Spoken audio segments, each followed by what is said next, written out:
میں مبلغ بنوں سنتوں کا، خوب چرچا کروں سنتوں کا، ہو کرم بہر خاک مدینہ۔ الحمدللہ رب العالمین والصلاة والسلام على خاتم النبیین، اما بعد فاعوذ باللہ من الشیطان الرجیم، بسم اللہ الرحمن الرحیم۔ الصلاة والسلام علیک یا رسول اللہ وعلى آلک واصحابک یا حبیب اللہ۔ الصلاة والسلام علیک یا نبی اللہ وعلى آلک واصحابک یا نور اللہ۔ اللہ کے آخری نبی مکی مدنی محمد عربی صلی اللہ تعالی علیہ وآلہ وسلم نے ارشاد فرمایا، ان من قالها وكان قائما غفر له قبل ان يقعد وان كان قاعدا غفر له قبل ان يقوم۔ اللہم صلی علی سیدنا محمد وعلی آلہ وسلم۔ فرمایا جس نے یہ درود پڑھا، اگر کھڑا تھا تو بیٹھنے سے پہلے اور بیٹھا تھا تو کھڑے ہونے سے پہلے اس کی مغفرت کر دی جائے گی۔ کون سا درود پاک ہے؟ میں پڑھاتا ہوں، آپ بھی پڑھیے، مدنی چینل کے ناظرین بھی پڑھیں۔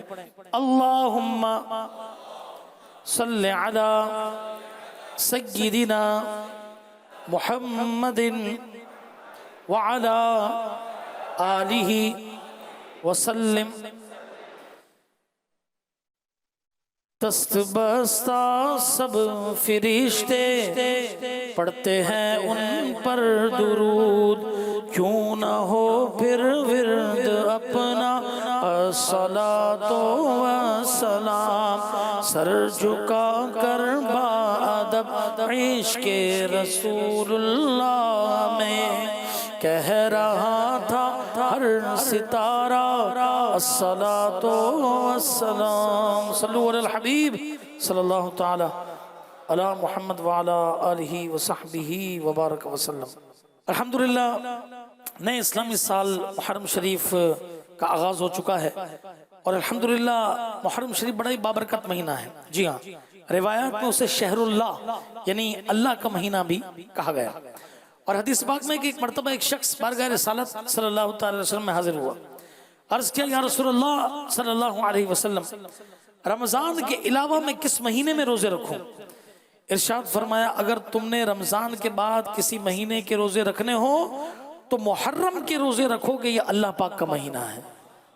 شیخ طریقت امیر اہل سنت بانی دعوت اسلامی حضرت علامہ مولانا محمد الیاس ستار قادری رضوی ضیائی دامت برکاتہم العالیہ، جب یہ کوئی مبارک مہینہ آتا ہے اور ایونٹ آتا ہے تو روزوں کی تحریک بھی آپ دیتے ہیں کہ 2 روزے رکھے تو اچھا، 5 روزے رکھے تو بیٹر یعنی اور اچھا، اور کسی نے جو ہے وہ 7 روزے رکھے تو وہ اس سے بھی اچھا، ہو سکے تو جتنا صحت اجازت دے اور جو بھی آسانی ہو تو ضرور یہ روزے رکھیے، ورنہ کم سے کم یہ نیت کرے کہ 2 روزے 9 محرم اور 10 محرم اس کو ضرور روزہ رکھوں گا انشاءاللہ الکریم۔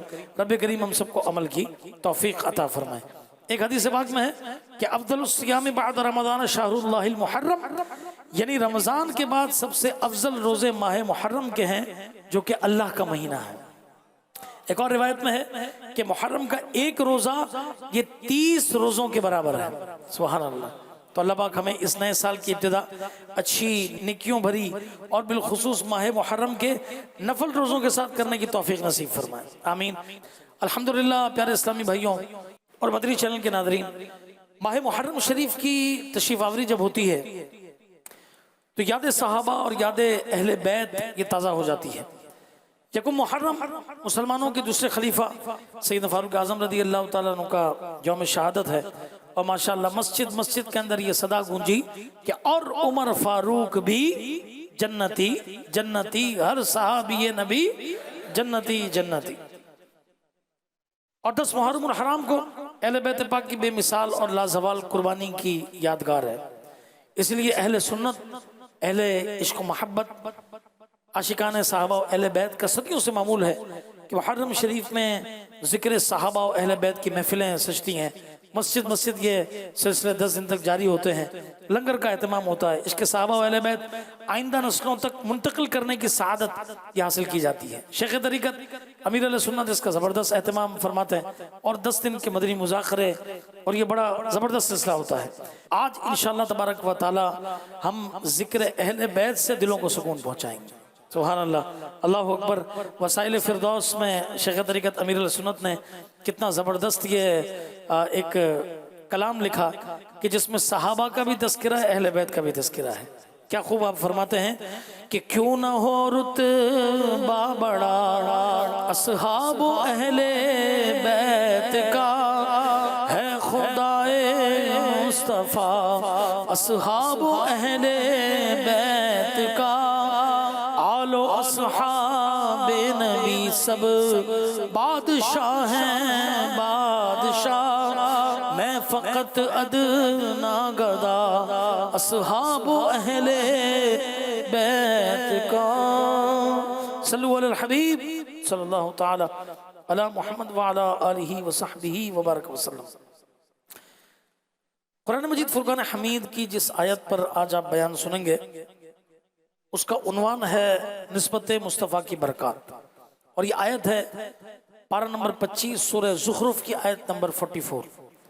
اللہ تبارک و تعالی ارشاد فرماتا ہے بسم اللہ الرحمن الرحیم وَإِنَّهُ لَذِكْرٌ لَكَ وَلِقَوْمِكَ وَسَوْفَ تُسْأَلُونَ۔ آسان ترجمہ قرآن کنز العرفان۔ اور اے حبیب صلی اللہ علیہ وسلم، بے شک یہ قرآن تمہارے اور تمہاری قوم کے لیے شرف و بزرگی ہے، اور اے لوگوں ان قریب تم سے پوچھا جائے گا۔ اس کے اندر اللہ پاک نے ارشاد فرمایا وَإِنَّهُ لَذِكْرٌ، اور اے حبیب صلی اللہ علیہ وسلم بے شک یہ قرآن تمہارے لیے شرف و بزرگی ہے۔ ہم یہ کہتے ہیں کہ ہم نے آپ کا ذکر خیر کیا، کیا بات ہے بھائی، مدینہ کا ذکر ہوا، ٹھیک ہے نا بھائی، ماشاءاللہ اس ٹاپک کا ذکر ہوا۔ What is the meaning of ذکر؟ ذکر کسے کہتا ہے؟ پیارے اسلامی بھائیوں اور مدنی چینل کے ناظرین، دل میں کسی کی یاد آ جانے کو ذکر کہا جاتا ہے۔ اب یہ یاد اگر دل میں اللہ کی آ جائے تو کیا ہو جائے گا؟ ذکر الہی ہو جائے گا، ذکر اللہ ہو جائے گا۔ اور اگر یہ یاد مصطفیٰ کریم علیہ السلام کی ہو جائے تو ذکر مصطفیٰ ہو جائے گا۔ اگر یہ یاد مدینے کی ہو جائے تو پھر ذکر مدینہ ہو جائے گا، ٹھیک ہے نا؟ تو دل میں کسی کی یاد آ جانے کو ذکر کہتا ہے۔ البتہ اس مقام پر لفظ ذکر کے دو تفسیری معنی بیان کیے گئے، دو تفسیری میننگز بیان ہوئے۔ پہلا یہ عزت، شرف، بزرگی، اور دوسرا جو اس کا میننگ ہے وہ ہے سبق اور نصیحت۔ اب معنی یوں بنے گا کہ اے محبوب صلی اللہ علیہ وسلم، یہ مقدس قرآن عزت و شرف ہے۔ یا دوسرا معنی یہ ہوگا کہ اے پیارے محبوب صلی اللہ علیہ وسلم، یہ قرآن سبق اور نصیحت ہے۔ سوال پیدا ہوتا ہے کہ قرآن شرف ہے تو کس کے لیے؟ سبق اور نصیحت ہے تو کس کے لیے؟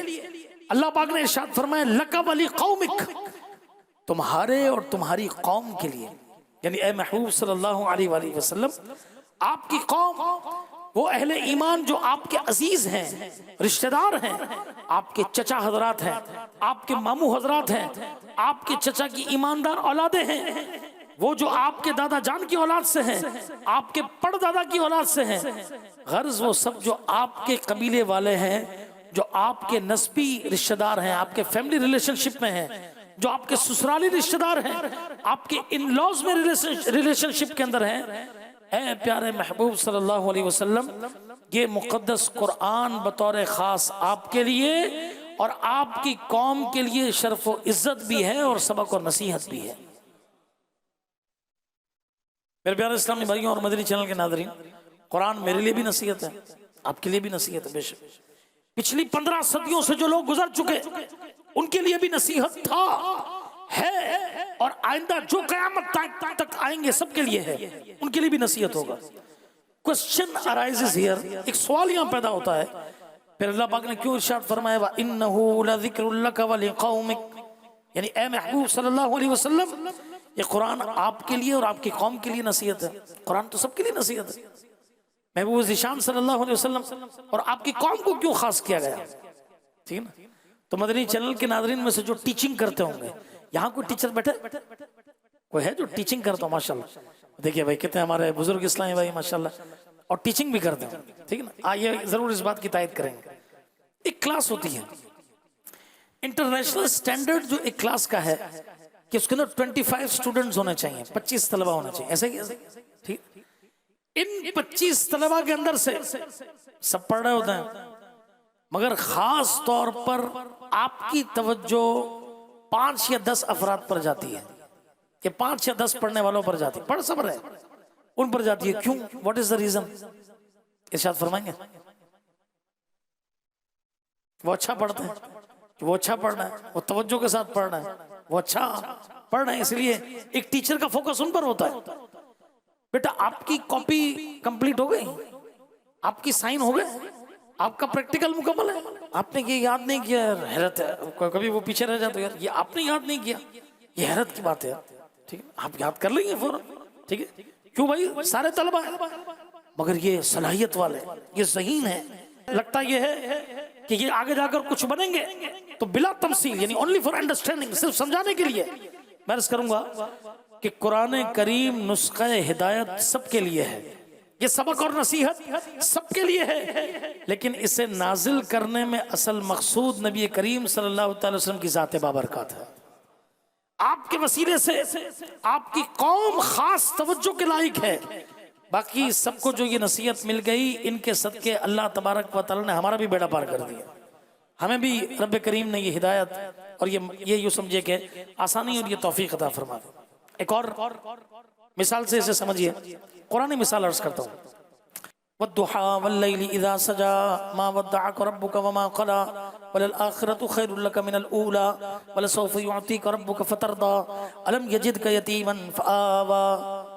اب آئی آیت وَوَجَدَكَ ضَالًّا فَهَدَىٰ، آسان ترجمہ قرآن کنز العرفان، اور اس نے تمہیں اپنی محبت میں گم پایا، فَهَدَىٰ تو اپنی طرف راہ دی، یعنی اے پیارے محبوب صلی اللہ علیہ وسلم، پوری کائنات میں صرف اور صرف آپ تھے جو ہماری محبت میں وارفتہ تھے، سبحان اللہ، صرف اور صرف آپ تھے جو ہماری عبادت کی خاطر غار حرا میں قیام فرماتے تھے، جس مقام محبت پر آپ تھے اور کوئی نہیں تھا، لہذا ہم نے جبرائیل علیہ السلام بھیجے آپ کے لیے، قرآن اتارا آپ کے لیے تاکہ آپ کو اپنی جانب راہ عطا کر دی جائے، سبحان اللہ۔ معلوم ہوا کہ اللہ پاک کا اصل مقصود یہ نبی کریم صلی اللہ علیہ وسلم ہے، آپ کے صدقے آپ کی قوم کو بھی شرف بخشا گیا، اور آپ کی قوم اور قبیلے کی برکت سے ہم نکموں کی بھی گڑی بھی بن گئی، اور ہمیں بھی نسخہ ہدایت جو ہے وہ نصیب ہو گیا۔ یہاں سے پتا چلا کہ اللہ پاک کی عنایات کا اصل مرکز خاص ہے ترکیب میں قوم رسول ہاشمی، تو فرمایا کہ اصل مرکز یہ قوم رسول ہاشمی یعنی صحابہ و اہل بیت ہیں۔ ہم پر جو ہدایت و عنایت کا دروازہ کھلا ان کے صدقے اور وسیلے سے کھلا، پھر ہم کیوں نہ کہیں کہ میری جھولی میں نہ کیوں ہو دو جہاں کی نعمتیں، میں ہوں منگتا میں گدا، سب مل کے کہہ دیجئے، اصحاب و اہل بیت کا فضل رب سے دو جہاں میں کامیابی پائے گا، دل سے جو شیدا ہوا اصحاب و اہل بیت کا۔ صلو علی الحبیب صلی اللہ تعالی علی محمد صلی اللہ علیہ وسلم۔ آپ کو ایک بڑی زبردست حدیث سنا، حضرت عدی بن حاتم رضی اللہ تعالیٰ عنہ صحابی رسول ہیں، فرماتے ہیں کہ ایک دن میں محبوب ذیشان مکی مدنی سلطان صلی اللہ علیہ وسلم کی خدمت سراپا عظمت میں حاضر تھا۔ وہ عدی بن حاتم ہے جو حاتم تائی کے بیٹے ہیں، وہ عیسائی تھا اور یہ وہ صحابی تھے۔ آپ علیہ السلام نے ارشاد فرمایا، الا ان اللہ علم ما فی قلبی من حبی لقومی، سنو میرے دل میں میری قوم کے لیے جو محبت ہے اللہ پاک نے اسے جان لیا۔ پھر کیا ہوا؟ چنانچہ رب کریم نے میری قوم کو شرف بخشا اور فرمایا اور اے حبیب بے شک یہ قرآن تمہارے اور تمہاری قوم کے لیے شرف و بزرگی ہے۔ مزید فرمایا حضور علیہ السلام نے بس اللہ پاک نے اپنی کتاب میں میری قوم کے لیے ذکر اور شرف رکھ دیا۔ ثم قال، پھر فرمایا اللہ پاک نے، ترجمہ کنز العرفان، اور اے محبوب اپنے قریبی رشتہ داروں کو ڈراؤ۔ حضور علیہ السلام نے فرمایا فالحمدللہ الذی جعل الصدیق من قومی والشہید من قومی، بس سب تعریف اللہ کے لیے ہے جس نے میری قوم میں صدیق بھی پیدا فرمائے، میری قوم میں شہید بھی بنائے۔ سبحان اللہ۔ مزید فرمایا ان اللہ قلب العباد ظہرا وبطنا فکان خیر العرب قریش، بے شک اللہ پاک نے بندوں کے دلوں کو اندر باہر سے پرکھا تو پورے عرب میں سب سے بہتر قریش کو موجود تھے، قریش تھے۔ وہی الشجرۃ المبارکۃ التي قال اللہ فی کتابی، یہ قریش وہی مبارک درخت ہیں جس کے بارے میں اللہ پاک نے قرآن میں فرمایا، پارہ 13 سورہ ابراہیم آیت نمبر 24، الم تر کیف ضرب اللہ مثلا کلمۃ طیبۃ کشجرۃ طیبہ اصلها ثابت وفرعها فی السماء۔ آسان ترجمہ قرآن کنز العرفان۔ کیا تم نے نہ دیکھا، اللہ اکبر، کیا زبردست مثال دی، کیا تم نے نہ دیکھا کہ اللہ نے کلمہ پاک کی کیسی مثال بیان فرمائی، جیسا ایک پاکیزہ درخت ہو جس کی جڑ قائم ہو اور اس کی شاخیں آسمان میں ہوں۔ سبحان اللہ۔ یعنی یہی قریش وہ مبارک درخت ہیں جن کی اصل کرم و عزت والی ہے، اور ان کے شرف و عزت جو اللہ پاک نے انہیں اسلام کے ذریعے بخشا ہے اس کی شاخیں آسمان تک پہنچی ہوئی ہیں۔ مزید فرمایا ثم انزل فی سورۃ من کتاب اللہ بمکہ، اللہ پاک نے قریش کو مزید شرف بخشا اور ان کے متعلق مکہ پاک میں پوری ایک سورت نازل فرمائی جس میں قریش کے علاوہ کسی کا ذکر موجود نہیں، اور وہ کون سی سورت ہے؟ لِإِيلَافِ قریش، قریش کو مانوس کرنے کی وجہ سے۔ یہ قرآن کریم کی واحد مکمل سورت ہے جو قریش کے ذکر سے شروع ہوتی ہے اور انہی پر ختم ہوتی ہے۔ اس پوری سورت میں قبیلہ قریش کے علاوہ کسی اور کا ذکر نہیں۔ اب حدیث پاک سنیے اور اپنے دل کے اندر محبت رسول کو جگائیے۔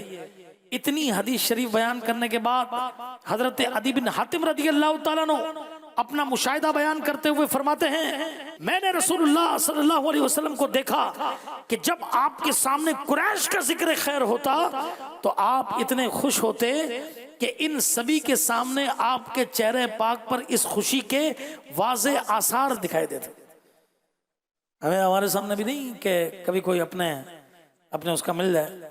مرتبہ میں جہاز کے اندر بیٹھا تھا، کس سے بات چیت چل رہی تھی، اب پہلے تو آدمی نہیں پوچھتا نا کہ آپ کس قوم کے ہیں کیا ہیں، تو وہ بات چیت چل رہی تھی تو میں نے کہا آپ کون سی؟ تو انہوں نے کہا میں میمن ہوں۔ میں نے کہا ارے آپ میمن ہیں، اتنی دیر سے تو آپ نے بتایا۔ بولا وہ پوچھے، بولا آپ؟ میں میمن ہوں۔ تو آپ کی برادری؟ تو ہم نے کہا دھورا جی۔ تو میں نے کہا میری بھی دھورا جی۔ آپ کی ذات؟ تو بھائی ذات بھی ہم ایک، ان کی بھی وہی ذات تھی۔ میں نے کہا دیکھو یار اللہ نے ملاقات کروائی۔ تو انہوں نے کہا کہ میں تو بھائی آپ کو پٹھان سمجھا، ٹھیک ہے۔ تو میں نے کہا چلے آپ اچھا ہی سمجھے، الحمدللہ ہمارے اعلیٰ حضرت پٹھان تھے، تو ہم ان کی طرح لگتے ہیں تو چلو اچھی بات ہے، ٹھیک ہے نا، ہمارے بھائی ہیں پٹھان، اللہ ان کو بھی سلامت رکھے، ٹھیک ہے۔ اس طرح کبھی اپنے سرائکی کو سرائکی والا مل جائے، پنجابی کو پنجابی مل جائے، سندھی کو سندھی مل جائے۔ اسلام نے قومیت کے اوپر پریشرائزیشن اور قومیت کو وہ نہیں کیا، مگر اگر یہ ایک فطری بات ہے کہ کہیں کوئی مل جائے تو کیا بولتے ہیں؟ ساڈا بندہ ہے، ٹھیک ہے نا، اپنا ہی آدمی، اپنی جگہ۔ ایسا ہی ہے کہ نہیں؟ ایسا کہتے ہیں، ٹھیک ہے نا۔ تو اب اپنی قوم تھی، حضور علیہ السلام کی قوم تھی، اور اس نے کس طرح سہارا، کس طرح اس نے سپورٹ کیا حضور علیہ السلام کو کہ ابتدا کے 10 سال اللہ پاک کی عبادت قریش کے علاوہ کسی نے نہیں کی پورے زمین پر۔ آپ دیکھ لیں مکی زندگی جو ہے یہ سارے قریشی، اس کے بعد حج ہوئے اور مدینہ طیبہ سے یہ جو قبیلے کے لوگ آنا شروع ہوئے حج کے موقع پر، یہ مسلمان 10 سال تو آپ دیکھ لیں علماء نے تحقیق کی، قریش نے جو ہے وہ سارا معاملہ کیا۔ فرمایا اور آپ صلی اللہ تعالی وسلم بہت کثرت سے یہ آیت تلاوت فرماتے تھے جو آج کی ہماری یہ کی نوٹ آیت ہے، پارہ 25 سورہ زخرف کی آیت نمبر 44، وَإِنَّهُ لَذِكْرٌ لَكَ وَلِقَوْمِكَ، ارے حبیب بے شک یہ قرآن تمہارے اور تمہاری قوم کے لیے شرف و بزرگی ہے۔ حضور علیہ السلام اس آیت کو پڑھا کرتے تھے۔ تو سبحان اللہ پیارے اسلامی بھائیوں، یہ قوم رسول ہاشمی یعنی پیارے آقا صلی اللہ تعالی وسلم کے قبیلے والوں کی شان ہیں۔ یہاں سے غور فرمائیے، مدنی چینل کے ناظرین بھی غور کریں، آج بھی جو قبیلہ قریش کے افراد ہیں اور اہل ایمان ہیں، جن میں ایک بہت بڑی تعداد سادات کرام کی بھی ہے، یہ کتنی شانوں والے ہیں، کتنی عظمتوں والے ہیں۔ ان کا نمازیں پڑھنا اپنی جگہ، روزے رکھنا اپنی جگہ، نیک کام کرنا اپنی جگہ، یہ سب باتیں ان کے شرف و عظمت کو مزید 4 چاند لگاتی ہیں۔ ان سب باتوں سے ہٹ کر بھی دیکھا جائے تو یہ حضرات عالی وقار پیدا ہی کیسے وقار، عزت، عظمت کے ساتھ ہوتے ہیں کہ قرآن ان کے لیے شرف و بزرگی ہے۔ الگ سے ان کے نام کی سورت قرآن میں اتاری گئی۔ یہ مبارک مقدس درخت ہیں جن کی اصل برکت والی، کرم والی، عظمت کی شاخیں ان کی آسمان تک پہنچی ہوئی ہیں۔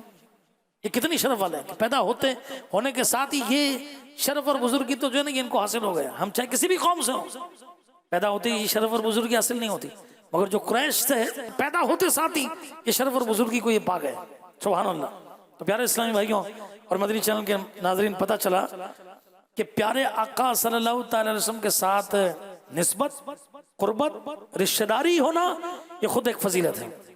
آپ کو ایک حدیث پاک سناؤں، آپ حیران ہو جائیں گے۔ حضور علیہ السلام نے ارشاد فرمایا، رأیت جعفر ملکین یطیر فی الجنت تدمعی قادمتاہ، میں نے جعفر طیار کو جنت میں فرشتے کی صورت اڑتے ہوئے دیکھا، جبکہ ان کے دونوں ہاتھ کٹے ہوئے، بازوؤں کے نشانات سے خون ٹپک رہا تھا۔ پتہ ہے ان کے دونوں ہاتھ یہ غزوے کے اندر کٹ گئے تھے، کاٹ دیے تھے کفار نے۔ اللہ پاک نے ان 2 ہاتھوں کے بدلے 2 پر عطا کر دی۔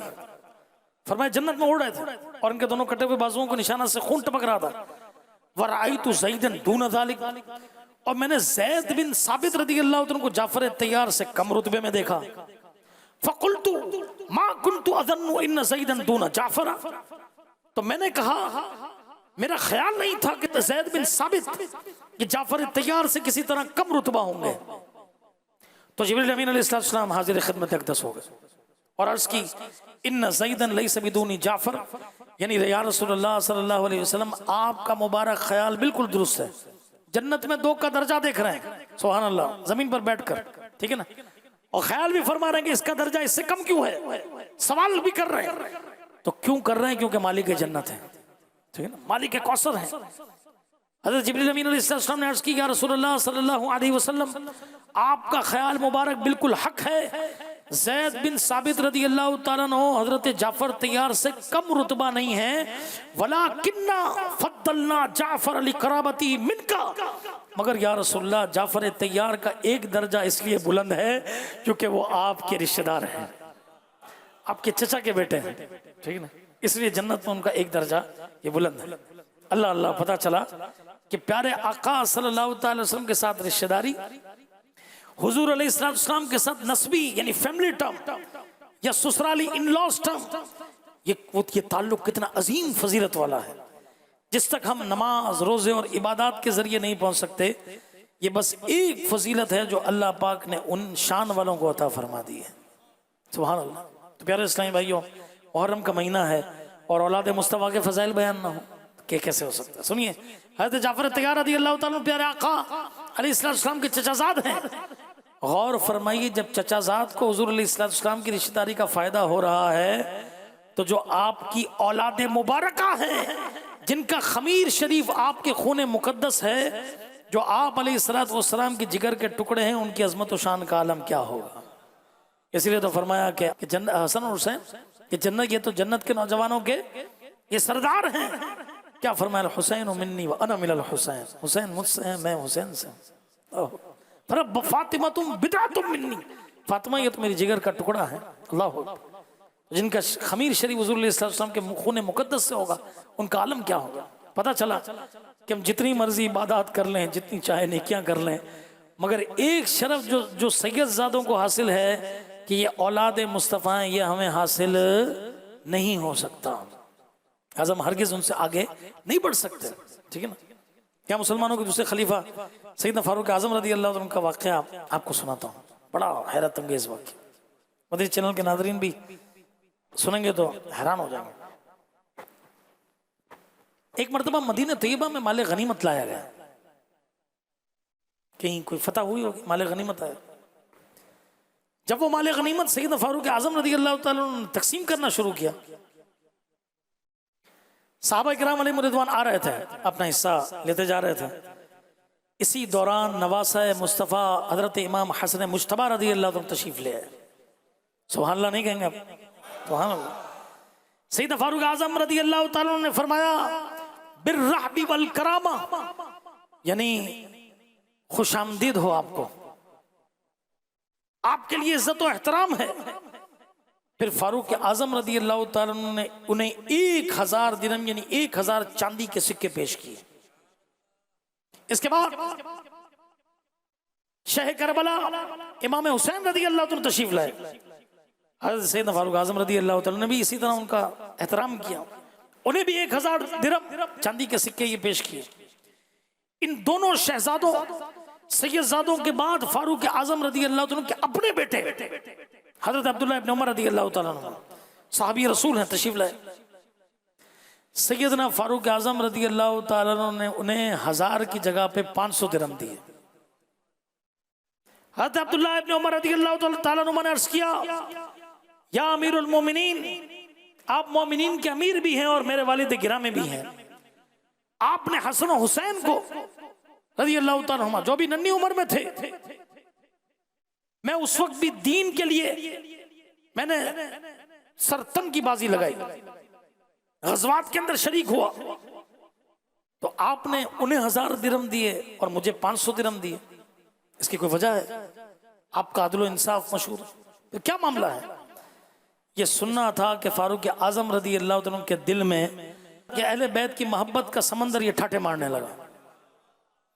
آپ نے محبت اہل بیت سے سرشار ہو کر فرمایا جی ہاں بالکل تم جیسا کہتے ہو ایسی بات ہے, لیکن اگر تم ان کے برابر حصہ لینا چاہتے ہو, اب سنیے گا وہ الفاظ جو تاریخی ہیں, اذهب فاتنی بابن کبیہما, جاؤ پہلے تم حسنین کریمین رضی اللہ تعالیٰ عنہ کے والد جیسا والد تو لے آؤ, ان کی امی جیسی امی جان تو لے آؤ, وجدن کا جدہما, ان کے نانا جیسے نانا تو لے آؤ, وجدتن کا جدتہما, ان کی نانی جیسی نانی, وامن کا امہما, ان کے چچا جیسے چچا, وخالن کا خالہما, ان کے ماموں جیسے ماموں لے کر آؤ, پھر ان کی برابری بھی کر لینا.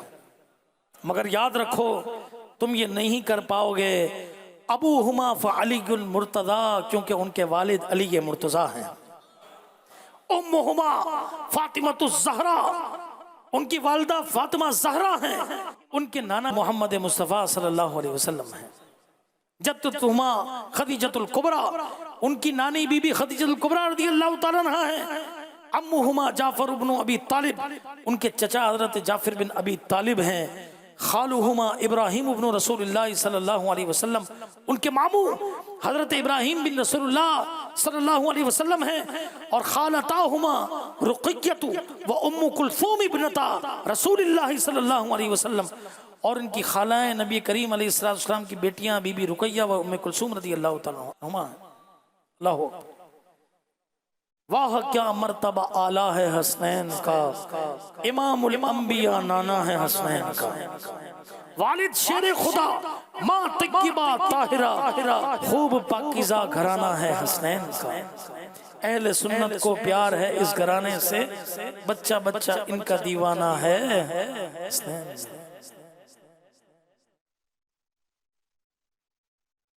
پتہ چلا, معلوم ہوا اولاد رسول پاک صلی اللہ تعالی وسلم نسب کے اعتبار سے علیحدہ ہی شان کے مالک ہیں.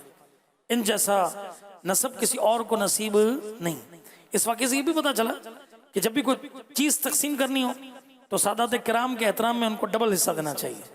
یہی سنت فاروقی بھی ہے, اور اعلیٰ حضرت امام علیہ سنت بھی یہ فرماتے ہیں کہ سادات کرام کو دگنا حصہ آپ دے دیتے.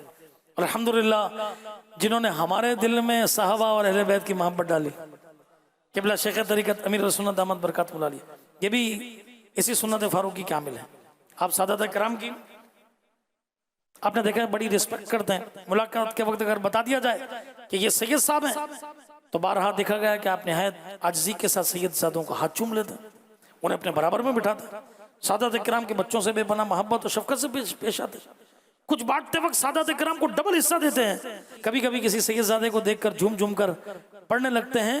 آئیے ہم بھی مل کر پڑھ لیتے ہیں کہ تیری نسل پاک میں ہے بچہ بچہ، ہاں تیری نسل پاک میں ہے نور کا، تو ہے عین نور تیرا سب سبران، کہا تو ہے عین نور تیرا سب. اللہ پاک سیدنا فاروق اعظم رضی اللہ عنہ کے صدقے ہمیں بھی سادات کرام کا ادب و احترام کرنے کی توفیق نصیب فرمائے. آمین بجائے خاتم النبیین صلی اللہ علیہ وسلم. ہم روزانہ شجرہ شریف پڑھتے ہیں نا؟ پڑھتے ہیں کہ نہیں پڑھتے؟ مدنی چینل کے ناظرین بھی پڑھا کریں. کیا خوبصورت اشعار ہیں اس کے اندر کہ حب اہل بیت دے آل محمد کے لیے کر شہید عشق حمزہ پیشوا کے واسطے، اور دو جہاں میں خادم آل رسول اللہ کر حضرت آل رسول مقتدی کے واسطے. آمین. پیارے اسلامی بھائیوں اور مدری چینل کے ناظرین، موجودہ سائنس بھی اس بات کو تسلیم کرتی ہے کہ بہت ساری چیزیں انسان کو جینیٹیکل ملتی ہیں، جینیاتی. جاتے ہیں نا پوچھتے ہیں ماں باپ کو بلڈ پریشر تو نہیں ہے، والدین میں کسی کو شوگر تو نہیں ہے، خالہ چچا میں کسی کو کینسر تو نہیں ہوا تھا، بیماری کے ٹائم پہ پوچھتے ہیں. والد صاحب کی نظر کمزور ہو تو آگے بچوں کی بھی نظر کمزور ہوتی ہے. بعض دفعہ تو پیدائشی بچوں کو بھی آج کل آپ نے دیکھا اینک لگتی ہے. یوں ہی شوگر، ڈائبٹیز، بلڈ پریشر، یہ ساری جینیٹک ڈیزیزز شمار کی جاتی ہیں. والدین کے ساتھ یہ بھی اولاد کو منتقل ہوتی ہیں. سادات کرام کی درجنوں ایسی خصوصیات ہیں جو صرف انہی کی ہیں اور انہیں پیدائشی طور پر حاصل ہیں. پیارے آقا صلی اللہ تعالی علیہ وسلم نے فرمایا اعطیت قریش ما لم یعط الناس، اللہ پاک نے قریش کو وہ فضائل عطا کیے ہیں جو لوگوں میں سے کسی کو نہیں دیے. سارے سیدزادے قریشی ہیں، پیارے آقا صلی اللہ علیہ وسلم کی اولاد سے ہیں. یہ حدیث پاک بتا رہی ہے کہ ان سادات کرام کو پیدائشی طور پر وہ فضیلتیں مل جاتی ہیں جو ہم نکموں کو ہزاروں سال کی عبادت سے بھی نہیں مل سکتی. وہ کیا ہیں؟ آخر میں چند احادیث کریم آپ کو سناتا ہوں. فرمایا قریش کی 7 خصلتیں. پہلی یہ، پیارے آقا صلی اللہ علیہ وسلم نے فرمایا اللہ پاک نے قریش کو ایسی 7 باتوں سے فضیلت بخشی جو ان سے پہلے کسی کو ملی نہ ان کے بعد کسی کو ملیں گی. پہلی فضیلت آپ کی زبان سے بے ساختہ سبحان اللہ جاری ہو جائے گا. فرمایا میں قریشی ہوں، یعنی مسلمانوں کا خلیفہ بننے کے لیے قریشی ہونا یہ شرط اول ہے. خلفائے راشدین سب کے سب قریشی تھے اور آئندہ امام مہدی رحمت اللہ تعالی بھی مسلمانوں کے خلیفہ ہوں گے، وہ بھی قریشی ہوں گے. تو اللہ پاک نے قریش کو طبعی طور پر خلافت کا بھی حقدار بنایا ہے. ایک حدیث پاک میں محبوب کریم صلی اللہ تعالی وسلم نے فرمایا قریش لوگوں کی سوار ہیں، لوگ نہ سوریں گے مگر قریش سے. ٹھیک ہے نا؟ آپ اس حدیث پاک کی عملی تصویر دیکھ لیجئے. خلفائے راشدین کا دور، دور پاک اسلام کا سنہرا دور، گولڈن ایج آف اسلام، یہ خلفائے راشدین کے دور کو کہا جاتا ہے. اب قرب قیامت جب حضرت امام مہدی رضی اللہ عنہ کی خلافت قائم ہوگی تب وہ سنہرا دور دوبارہ آ جائے گا. پتہ چلا کہ خلافت اور لوگوں کو درست راہ پر چلانے کی صلاحیت اللہ پاک نے صرف اور صرف قریش میں رکھی ہے. تیسری اور چوتھی وجہ فضیلت کے متعلق فرمایا اللہ پاک نے کعبے کی خدمت اور حاجیوں کی مہمان نوازی کا شرف بھی قریش کو بخشا ہے. اللہ پاک نے قریش کو ہاتھیوں والے ابرہہ کی فوج پر فتح عطا فرمائی. سبحان اللہ. چھٹی فضیلت، دنیا میں 10 سال کا عرصہ ایک ایسا بھی آیا کہ ان 10 سالوں میں پورے روئے زمین پر صرف قریش ہی اللہ پاک کی عبادت کرتے تھے اور کوئی بھی اللہ پاک کی عبادت کرنے والا موجود نہیں تھا. اللہ اکبر. آخری 7ویں فضیلت فرمائی اور اللہ پاک نے ان کی شان میں قرآن کریم کی ایک ایسی صورت اتاری کہ ان کے علاوہ کسی اور کے لیے نازل نہیں کی گئی. سبحان اللہ سبحان اللہ. 7 فضیلتیں کیسی ہیں؟ اللہ اکبر. اور فرمایا نا پیارا آقا صلی اللہ علیہ وسلم نے کہ قریش یہ اللہ پاک کے برگزیدہ ہیں. سبحان اللہ. پتہ چلا کہ ہم جیسے تو پیدا ہوتے ہیں، بڑے بڑے ہوتے ہیں، علم دین سیکھتے ہیں، اس پر عمل کرتے ہیں، اگر وہ اعمال قبول بھی ہو جائے تب کہیں جا کر اللہ پاک کے ہاں مقبولیت نصیب ہوتی ہے ادھر سادات کرام کی شان و عظمت دیکھیے، کیونکہ یہ اولاد رسول ہیں، لہٰذا پیدائشی طور پر ہی اللہ کے ہاں مقبول و محبوب ہیں۔ تیسرا فرمایا کہ قریش قیامت کے دن آگے ہوں گے۔ پیارے آقا صلی اللہ تعالی وسلم نے فرمایا قریش روز قیامت سب لوگوں سے آگے ہوں گے، اور اگر قریش کے اترا جانے کا خیال نہ ہوتا تو میں انہیں بتا دیتا کہ ان کے نیک کے لیے اللہ کے ہاں کیا ثواب لکھا ہے۔ ٹھیک ہے؟ ایک اور حدیث پاک میں فرمایا اے بنو ہاشم کے گروہ، مجھے اس ذات پاک کی قسم جس نے مجھے حق کے ساتھ بھیجا، میں روز قیامت جب جنت کے دروازے کی زنجیر ہاتھ میں لوں گا، یعنی جنت کا دروازہ کھولوں گا، تو سب سے پہلے تم سے ہی اس کی ابتدا فرماؤں گا۔ اللہ پیارے آقا صلی اللہ تعالی وسلم نے فرمایا جو قریش کی ذلت چاہے گا اللہ پاک اسے ذلیل کر دے گا۔ کوئی قانون قدرت ہے، جیسے آگ جلاتی ہے، چھری کاٹتی ہے، پہاڑ سے کودنا موت کا سبب بن جاتا ہے، یوں ہی ہر سید زادے کو پیدائشی طور پر یہ شرف ملا ہوا ہے کہ جو بھی ان کی بے ادبی چاہے گا اللہ پاک اسے ذلیل و رسوا فرما دے گا۔ اللہ پیارے آقا صلی اللہ تعالی وسلم نے جمعے کے خطبے میں ارشاد فرمایا اے لوگوں، قریش کو آگے بڑھاؤ، ان سے آگے نہ بڑھاؤ۔ یعنی پیدائشی فضیلت سادات کرام کو نصیب ہے کہ انہیں ہمیشہ اپنے سے آگے ہی رکھا جائے گا، ان سے آگے ہونا بے ادبی ہے۔ ایک روایت میں فرمایا قریش سے آگے نہ بڑھو ورنہ ہلاک ہو جاؤ گے۔ ایک اور حدیث پاک میں فرمایا یقوم الرجل من مجلسه لاخيه الا بنی ہاشم لا يقومون لاحد، یعنی مجلس کے آداب میں سے کہ آدمی اپنے بھائی کے لیے استقبال کے لیے کھڑا ہو جائے مگر بنو ہاشم کسی غیر ہاشمی کے لیے کھڑا نہ ہو۔ پیارے اسلامی بھائی اور مدنی چینل کے ناظرین، یہ چند فضائل اور خصوصیات اہل بیت کرام اور سادات کرام کی عرض کی گئی۔ یہ وہ خصوصیات ہیں جو سادات کرام کو، جو قریش، اہل قریش کو، بنو ہاشم کو پیدائشی طور پر حاصل ہیں، اور ہمیں سالہ سال کی محنت سے بھی حاصل نہیں ہو سکتی۔ یہ سب پیارے آقا صلی اللہ تعالی وسلم کے ساتھ رشتہ داری اور نسبت کی برکت ہے۔ اندازہ لگائیے جن کے ساتھ رشتہ ہونا اتنی فضیلتوں کا سبب ہے، خود اس آقا مولا صلی اللہ علیہ وسلم کی شان و عظمت کا عالم کیا ہوگا۔ اسی لیے تو ہم اعلیٰ حضرت امام اہل سنت کیا خوب لکھتے ہیں کہ فرش والے تیری شوکت کا علو کیا جانے، خسروا عرش پہ اڑتا ہے پھریرا تیرا۔ آخر میں سادات کرام کی بارگاہ میں بھی دست بستہ کر سکتا۔ ویسے میں کیا، میری اوقات کیا کہ ان بلند شانوں والوں کو میں نصیحت کروں، انہی کے رب ذیشان کا فرمان ہے، ان کی طرف بڑھا رہا ہوں۔ ٹھیک ہے نا؟